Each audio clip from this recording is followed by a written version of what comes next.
Good morning. Good morning. Scripture this morning is Matthew 27:32 through 44. The crucifixion of Jesus. As they were going out, they met a man from Cyrene named Simon, and they forced him to carry the cross. They came to a place called Golgotha, which means the place of the skull.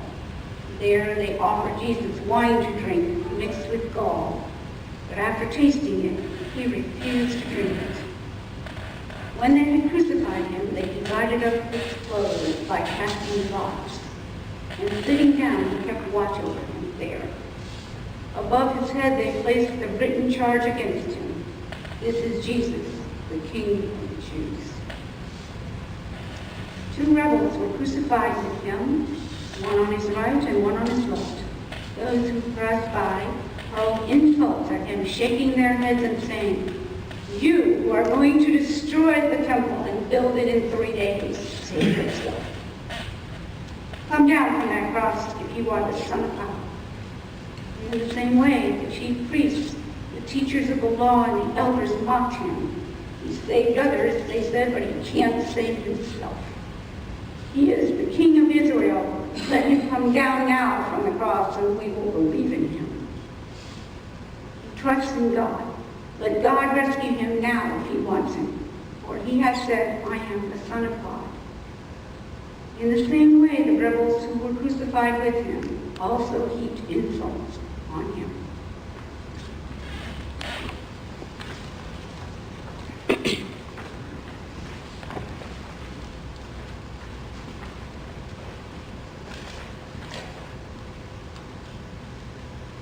Good morning, my friends.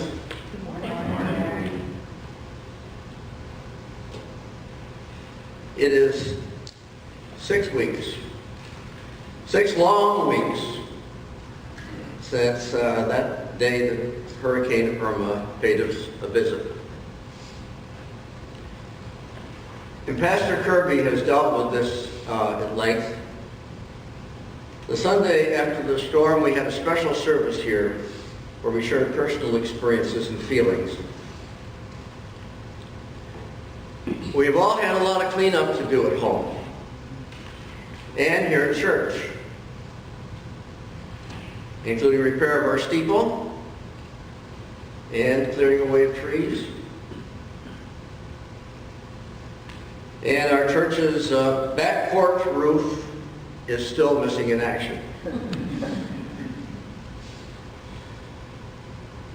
We have received remarkable help from others, both inside and outside the Coral United Church of Christ.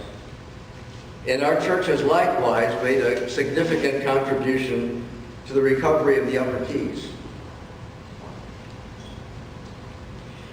In short, we have had a chance to get our lives and our homes back together, or to begin to. And as the mountains of trash begin to recede from the side of the highways, we begin to get back to normal and to try to decide what normal, try to remember what normal was like and try to remember how to get back to it. And somehow we have a gnawing feeling inside we never quite will get back to it. We now, after 6 weeks, have the luxury and the opportunity to reflect on these events of the last 2 months. And these events have affected all of us. They've affected some more than others. They've affected me as well as you. I was here during Wilma and Katrina. Had trees down, a lot of damage, but I don't remember it being like this. We're in position now to take a deep breath and answer the question, what happened?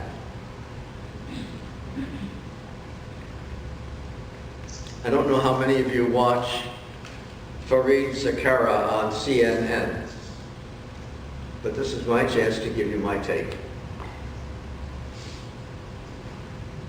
And the first thing that's apparent after a storm like Irma in Florida, or Harvey in Houston, or Maria in Puerto Rico, is that we have seen and felt the unleashed power of the universe, of nature, of God. So this is a true, for me, a lesson in humility, on how limited and finite we are, and how powerful nature and God are. And ultimately, there's little we could, as humans, what can we do in the face of this kind of power? About all we can do is get out of the way and run for the hills, literally, and then come back and pick up the pieces. So as human beings, we respond with our emotions, with our minds, with our anxiety and our fears, and with our courage and our faith. We all sit here today as an act of faith. One thing is clear for those of us who are in Florida or Texas or Puerto Rico,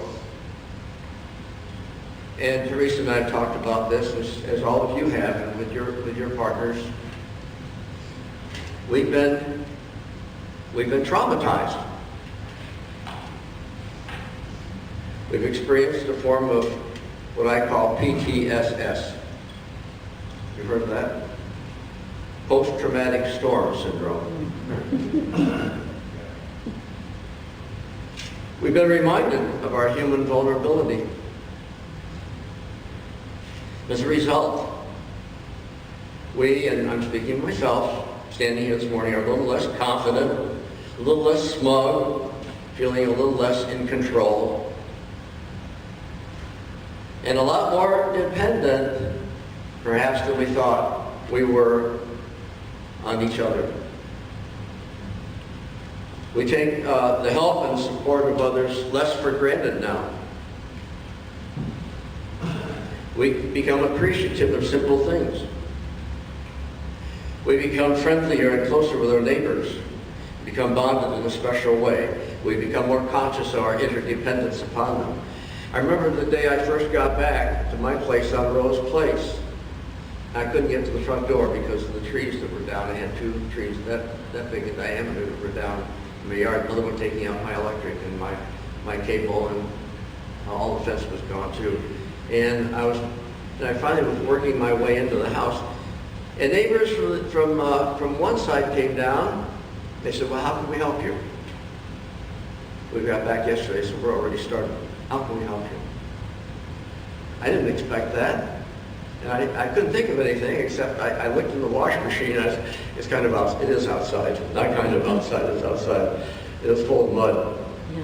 And I said, well, my washing machine's full of mud. And they said, we can take care of that.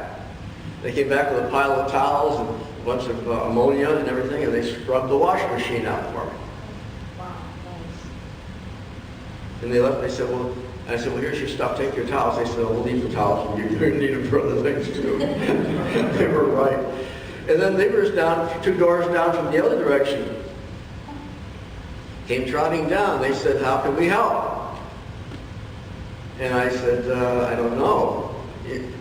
You ever need so much help, you don't know where to start. And they said, well, they brought a cooler with them. They said, here's something to help out. And they had a cooler. Now, they didn't just bring food, because it's no good without the ice to keep it cold, right, and fresh. So they brought the ice. But the ice isn't any good unless it's in a cooler to keep it. So they brought the cooler with the ice with the food. And they left it.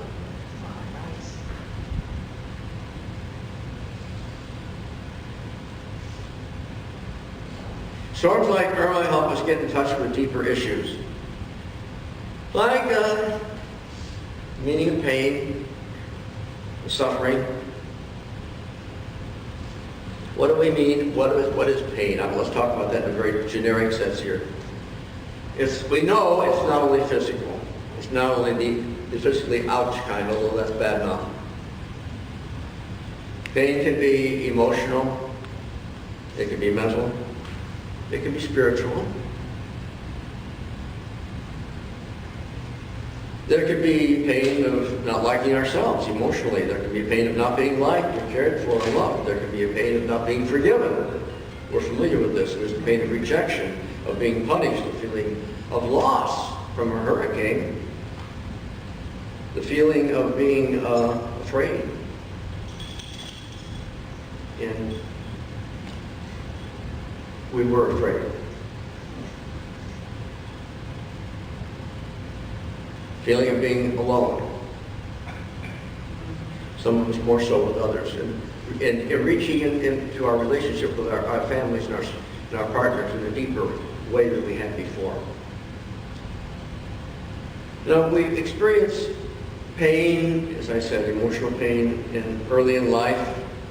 When we react to pain, we know from specialists, psychiatrists, and so on, we react through fight, or what's the other one?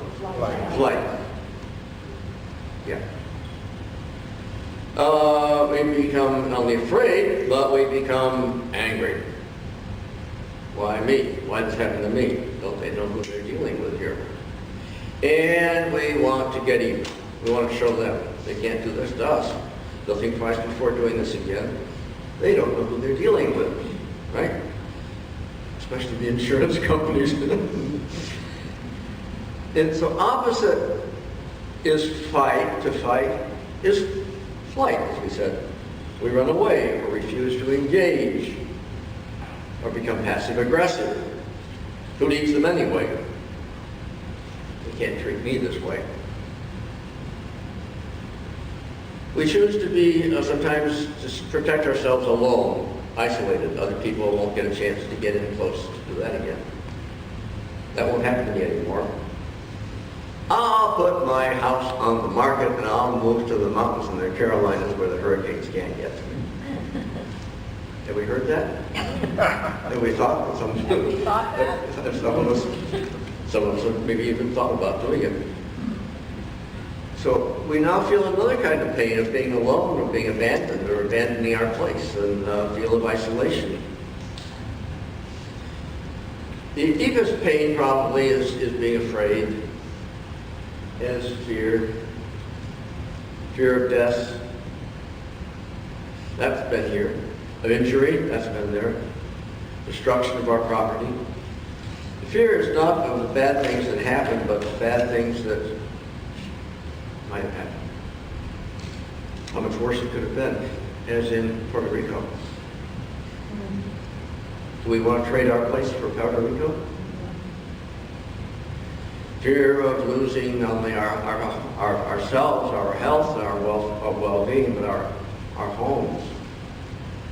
And even more to the point, our stuff. And we come, inevitably, when we get caught up in this kind of a thing, as we have this last month or two, we become depressed. Depression is pain that's turned inwardly, and some of us experience depression after the hurricane. I have. That's not abnormal. Nothing to be ashamed of. We don't have to stay there. It's an interesting place to visit, but we don't want to live there. Right. When pain is unrelenting and constant, not only physical but social, it transmutes into suffering. We experience pain. Some of us suffer. You've heard the expression, pain is inevitable, but suffering is optional. Some of us have become experienced sufferers. I'm not going to forget our mother. I'm going to continue to relive this for years. I think I'll be a martyr.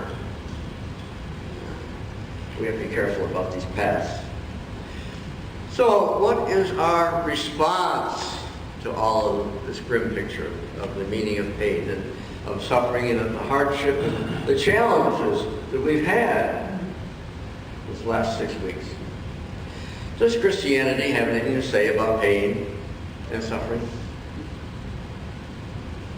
Actually, it does.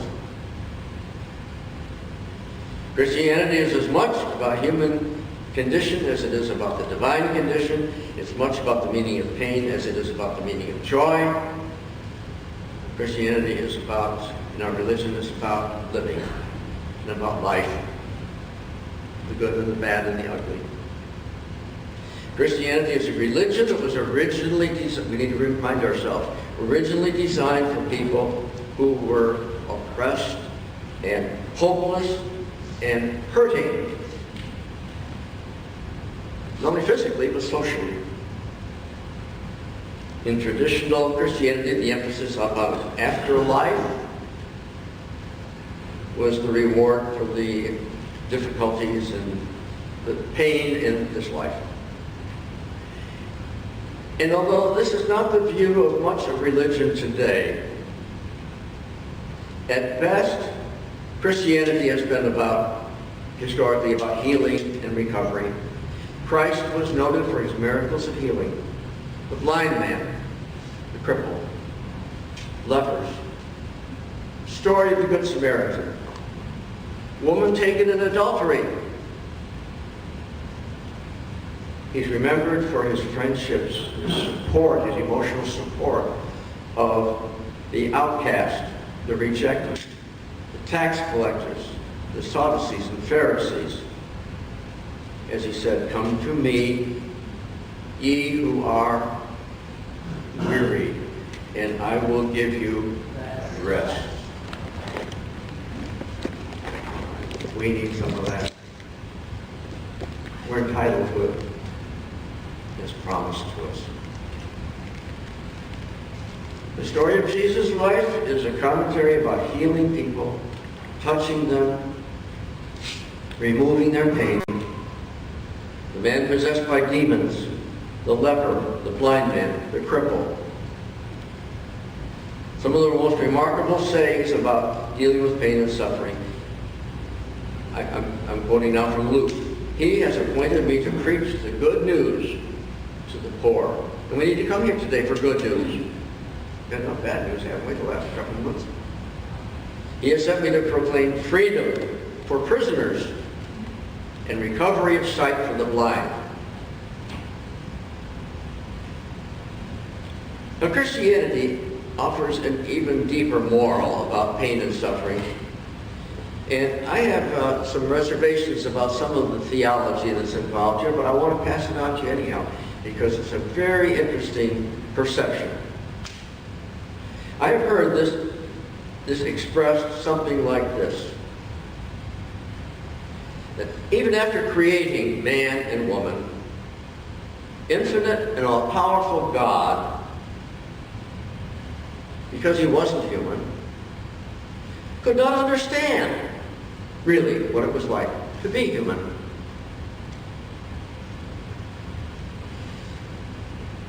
And he found that the only way he could do this, and again, this is a theological venture that we're taking here, the only way he could do this, to understand what it was like to be human, was to do what?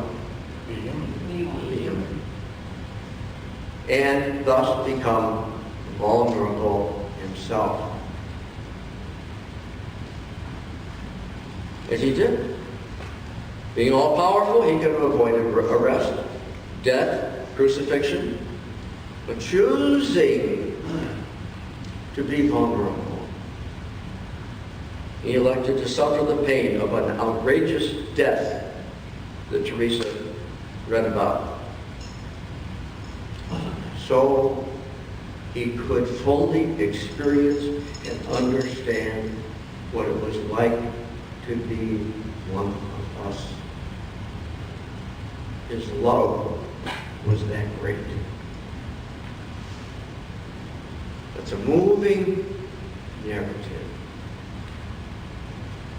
but it gives pause to thought. Being human means being vulnerable, getting sick, hurting, having our infirmities, feeling pain, dying, It means experiencing hurricanes, storms, earthquakes, wildfires, and floods. But it also means growing and being courageous. I like that anthem that we sing too. Not being defined by our pain, but miraculously rising above it. Amen. Can we do that? Let us entertain that possibility today. I quoted before Khalil Gibran's expression. It seems to me, say so much to me. The deeper sorrow, hardship, or pain carves into your being, the more joy you can contain. Pain deepens our capacity to care. Look at how it has increased our empathy with one another. Through it, we enter into fellowship with fellow sufferers. For the first time, we can truly identify and understand them. We have finally paid the admission price. We have joined the human race. We come to understand that they are us. We have transcended fear with faith. And we finally realize, in the words of a poet, that all God loves, He constantly is healing. And when we are broken beyond our power of love and skill to mend, the divine hand is laid upon us. And lo, the unequal struggle ends, and the peace that passes understanding touches our weariness like all the mother love of the world, and He lifts us up in His wonderful arms and bears us across the waters of remembrance. Hallelujah. Let us pray. Heavenly God, while You lead us here in this life, we ask You to stand by our side as if You ever left. If we don't feel close to You, it wasn't You who moved. You were here with us. You were in the storm. You were in the hurricane. You were in the flood. Help us to be reminded of that. And in Your presence, we have the opportunity to transcend these things that have happened, to be bigger and greater human beings, to have our faith in You deepened, and our love for each other enhanced. Amen.